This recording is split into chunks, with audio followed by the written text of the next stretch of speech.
बिटिसिनि बायजोआव थानाय सुबुंफोरनि जे जेंनाफोर बे जेंनाफ्रा बर' कसारी वेलफेयार अट'नमास काउन्सिलनि गेजेरजों मोनसेनि उनाव मोनसे मावफुंजालांगोन। बेफोर जेंनाखौ सुस्रांना होआबा इउपिपिआवबो धर्नानि हाबाफारि लानो थांखि लादों, बेनि सायाव नोंथाङा मा बुङो? नङा, मोनसेयाथ' आं होनदों जे बे मोनसे गणतान्त्रिक हादोर, गतिके सोरबाया मानिबा सायाव माबा मोनसे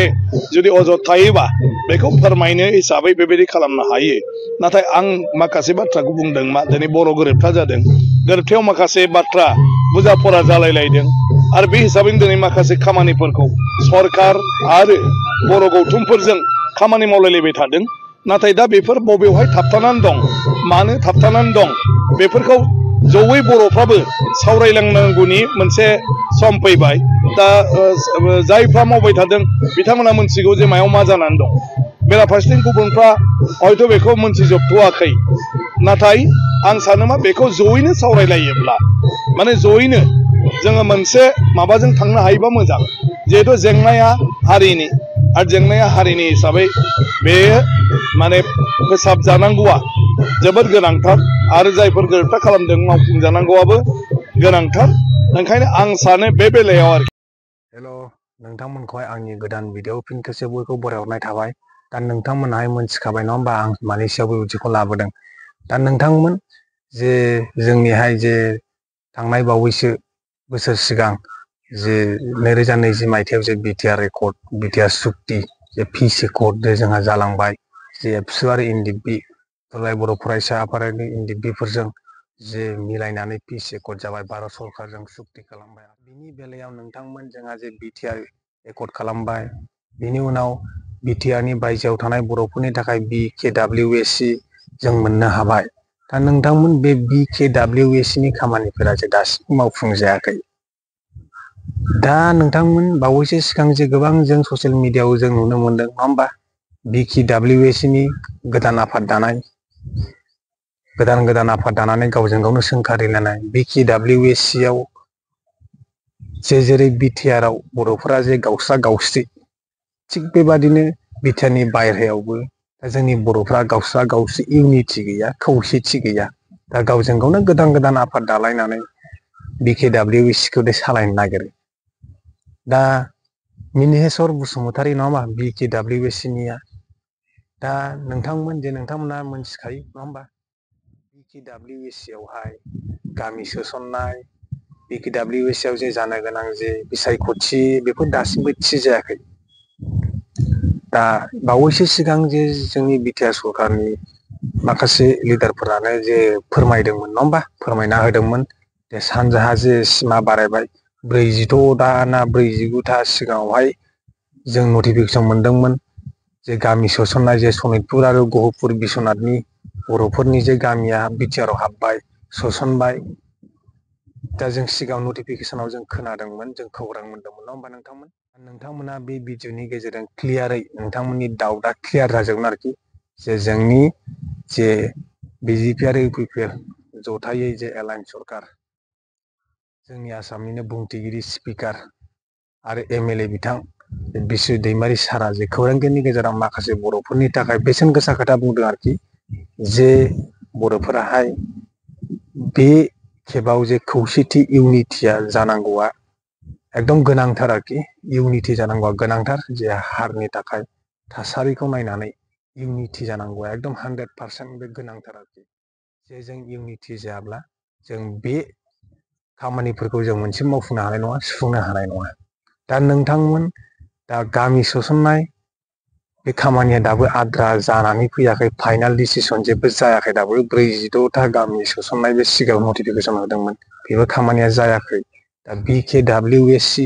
दा बेवहाय बिसायख'थि खुंनांगौ आरो गामि सोसननांगौ, मा गामिखौ सेलेक्ट खालामनाय जागोन, आसामनि बबे जिल्लानिफ्राय लानाय जागोन,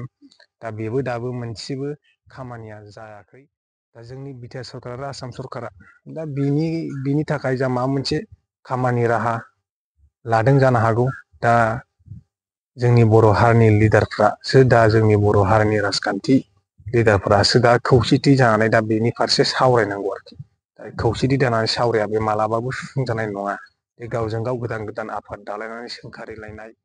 दा नोंथांमोन बिस्वजित दैमारि सारा जे बेसेन गोसा खोथा बुंदों बिथाङाबो, दा दा मावनाया पजिटिभ फैब्लाथ' बिराद मोजांनि खोथा गासिबो खामानिया पजिटिभ फैयोब्ला फारसेथिं ओरै इन्डिबिनि समस्या दासिमबो सुस्रांजायाखै आद्रा थालांनाय रिहेबिलिटेसन मुंख्लं अनसुंथाइ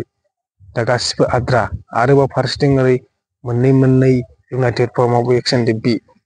मोननै आफाद जोंनि बर' हारियाव दा गोबां जेंना नङा होनबा नोंथांमोन जोंनि बर' हारियाव गोबां जेंना जागासिनो दं दासिमबो जे बेफोरबायदि खामानिया जे सुस्रांजायाखै दा नोंथांमोन बिनिखायनो दा नै दुलाराय बर' फरायसा आफादाबो मुभमेन्ट दे आन्दालन गणतान्त्रिक बाबै आन्दालन खालामनो दा आखायाव लादों आरोखि जेंनाया थाबैनो सुस्रांजायाबा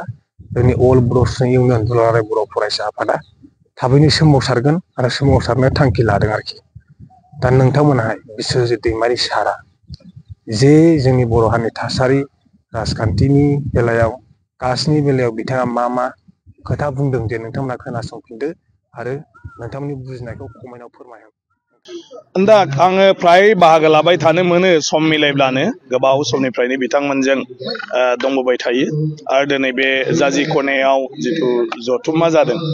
बेवहाय फैनानै आरो मोजां मोनबाय गासिबो गोजाम मानसिफोरखौबो लोगोफोरखौबो लोगो मोनबाय रायजो राजाफोरखौबो लोगो मोनबाय आरो जोंनि मानव गेदेर थयेन बर' बिथाङाबो दिनै बेवहाय एखेलगे दंमोन आरो मिजिंथियो बे जथुम्मानि गेजेरजों जोंनि माने बर' कसारि वेलफेयार अट'नमास काउन्सिल ओनसोल आरो बड'लेण्डनि बायजोआव थानाय ओनसोलफोरनि बायदिसिना माखासे मावनो गोनां खामानिफोरखौ निश्चय बे जथुमाव सावरायलायनानै हाबाफारि लानाय जागोन आरो बेनि गेजेरजों जोंनि समाजखौ माने दैदेनलांनायाव दावगालांनायाव माने गोबां माने जाफुंसार जाहैगोन बेखौ आङो मिजिंथिदों सार बिटिआर गोजोन गोरोबथा जानायनि उनावबो दिनै इडुकेसन सेक्टरखौ लानानै धरना होनो गोनां जादों बेनि सायाव माबा बुङो ना बेफोर मालाबा जाफ्लायबाय थायो दुलाराय बर' फरायसा आफादा माने जेब्लायबो बर' हारिनि माखासे जेंनाफोरखौ लानानै माने खामानि मावबाय थादों आरो बे बेलायाव सोमावसारनाय हाबाफारिबो लाबोदों आरो बिनि गेजेरजों गोरोबथाबो जाबोदों बेफोरजों माखासे हाबाफ्रा मावफुंजादों आरो दायो बिथांमोना सरकारजों माखासे माने आन्डारस्टेन्डिंआव फैलायदोंमोन माखासे खामानि मावनांगौ दंमोन नाथाय बेफोरो दाबो जाफुङाखै होननानै बिथांमोना दा धरना दिनैहाय होनायनि बाथ्रा फोसावदों गतिके आं सानो थारैनो बेनि बेलायाव सरकारा नायगोन आरो दुलाराय बर' फरायसा आफादनिफ्रायबो दिनै जि माने बे सोमावसारनायनि गेजेरजों मेसेज हरगोन बेखौ लानानै सरकार आरो बर' फरायसा आफादजों जुदि जथुमलायोबा आं सानो बेफोर जेंनाफ्रा थाबैनो माने समाधानाव फैगोन माने सुस्रांजागोन बेखौ आङो मिजिंथिदों बिटिसिनि बायजोआव रायजो जानाय बर' सुबुंफोरनि जेंना जेंसिया माब्ला आरो सुस्रांजागोन बेनि सायाव माबुङो ना बेयावथ' सुस्रांनायनि बेलायाव गाव गावनिबो मोनसे माबानि खोथा थाहैबाय बिदिखौ थांखिनि माबायदि थांखि लानानै जोङो बेखौ फोजोबहैनो दा बर' कसारि वेलफेयार अट'नमास काउन्सिल दा सरकारा दानानै होबाय नाथाय बेवहाय दा गामिया फाइनाल जायाखै आरो मोनसेया जाहैबाय बिसायख'थि जायाखै आरो बे हिसाबैनो गुबुन मिसिं बा राभा हासं बे काउन्सिलफोर बायदि बर' कसारि वेलफेयार अट'नमास काउन्सिला खामानि मावनो हानाय जाथ'वाखै दा बेफोरखौ थाबैनो जोङो फोजोबलायनानै लानांगौ आरो फोजोबलायनानै लानांगौबा गासिबो खौसे जानानै रायलायनानै मोनसे थांखियाव फैनो हानांगौ दा बड'लेण्डनि सिमाया थि जायैनि थाखाय सनितपुर आरो बिश्वनाथ जिल्लानि गामिफोरखौ माने लाफानो हानाय जायाखै जेखौ दा थाबैनो सरकारा नटिफिकेसन होनो ओंखारदों बेराफारसेथिं गवालपारा आरो खोला माने कामरुपथिं माने दथि सिदुलाव राभा हासंनि मोनसे सरकारा थांखि लानायखाय बेनि जायगाफोरखौ बर' कसारियाव माने सोनो हाथ'नाय नङा बायदि बाथ्राफोरखौ बुंलायदों दा बेखौ बर'फोरखौनो माने थांखि लानो खावलायदों ज' सावरायलायनानै आरो बेफोर जाजोबबानो नटिफिकेसना जागोन ओंखायनो आं सानो जे बेखौ ज' सावरायलायनानै सरकारजों मोनसे एखे थांखि आरोखि जयै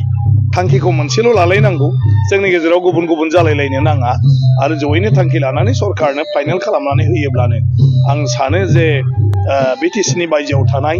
सुबुंफोरनि जे जेंनाफोर बे जेंनाफ्रा बर' कसारि वेलफेयार अट'नमास काउन्सिलनि गेजेरजों मोनसेनि उनाव मोनसे मावफुंजालांगोन बेफोर जेंनाखौ सुस्रांना होआबा इउपिपिआवबो धरनानि हाबाफारि लानो थांखि लादों बेनि सायाव नोंथाङा मा बुङो नङा मोनसेयाथ' आं होनदों जे बे मोनसे गणतान्त्रिक हादोर गतिके सोरबाया मानिबा सायाव माबा मोनसे जुदि अजद थायोबा बेखौ फोरमायनो हिसाबै बेबायदि खालामनो हायो नाथाय आं माखासे बाथ्राखौ बुंदों मा दिनै बर' गोरोबथा जादों गोरोबथायाव माखासे बाथ्रा बुजा फरा जालायलायदों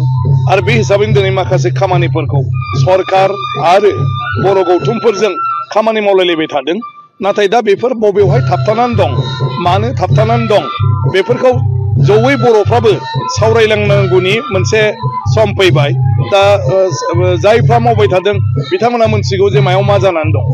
बेराफारसेथिं गुबुनफ्रा हयथ' बेखौ मोनथिजोबथ'वाखै नाथाय आं सानो मा बेखौ जयैनो सावरायलायोब्ला माने जयैनो जोङो मोनसे माबाजों थांनो हायोबा मोजां जिहेतु जेंनाया हारिनि आरो जेंनाया हारिनि हिसाबै बे माने फोसाबजानांगौआ जोबोद गोनांथार आरो जायफोर गोरोबथा खालामदों मावफुंजानांगौआबो गोनांथार ओंखायनो आं सानो बे बेलायाव आरोखि माखासे जोंनिफ्रायबो माने मोनसे मा होनो गावजों गाव गावस्रानाय गैयाजासे खौसे थांखि थानांगौ आरोखि दा जोंनि गेजेरनिफ्रायनो माखासे बेलायाव मालाबा मालाबा माने मा होनो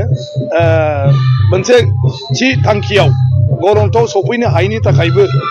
खायफा खामानिखौ सरकारा जोंनि सायावनो नारनानै दोनफिनदों जे नोंसोर रायलायग्रो नोंसोर थिग खालामनानै फैग्रो ओंखायनो बेफोर जेफोर इसु दं आं सानो बेखौ गासै बर'फ्रा सावरायलायोबा बा बर'फ्रा सावरायलायोब्ला आं सानो बे बेलायाव मोनसे माने थांखिजोंनो बयबो आवगायलांनो हागोन